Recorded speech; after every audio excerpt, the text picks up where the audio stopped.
Yung ating balay ni Grace man, nanipagi ng alibutaya ako niya. Hindi kay kung wala niya nung sketch niya wala sa eksakto nga. Ay, boss. May hapon. May hapon man. Mangkot lang ko kung diin ang balay ni Grace. Grace? Oo, Grace. Raan na song ano? Mm. Nga na naman tani to? Masi-ay, boss. Si ay ka naman siya? Oo. Hindi. Sinimalas nag-apply sa amon. Nag-apply sa Grisinyo. Oo, Kabalo ka TV. si Grace na? Oo. Damo na din mo nakautangan. Kasi kung sa inyo okay. naman sa nag-apply, Oo. utang naman sa liwat. TV niya ako on, boss. Ligar lang to ginkuha o ginremati naman ang yung motor to, ginbutong naman to. Wala na. Nabutungan sa gali. Nabutungan na sa ligar. Mm. Tapos si Abana na, pero tinakasiluso. Ay, okay.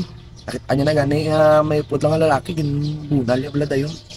Kaya na. Makadumdum ka Pati masi-ay pa ko na tungadaan. Grabe na ang mga tao.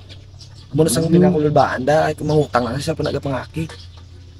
Sige, boss Di lang ko na mag-CI to. At ikaw na lang Kulbaan, nabala. Kung gusto mong magsulod ka, gusto mo sa mga ganun, basi gusto mo malabaan niya. Sige, boss Ikaw na lang nabala. Balik lang ako sa opisina. Balik ka na lang? Hindi ka na lang magdiretso? Ay na, bahala na si manager Wala lang kautangan. Ang balungon lang wala akong matultulan Bala lang. Sige, boss. Sige, boss. Sige. Salamat, boss. Delikado, malagay sa ayon niya. Si manager lang ni bala.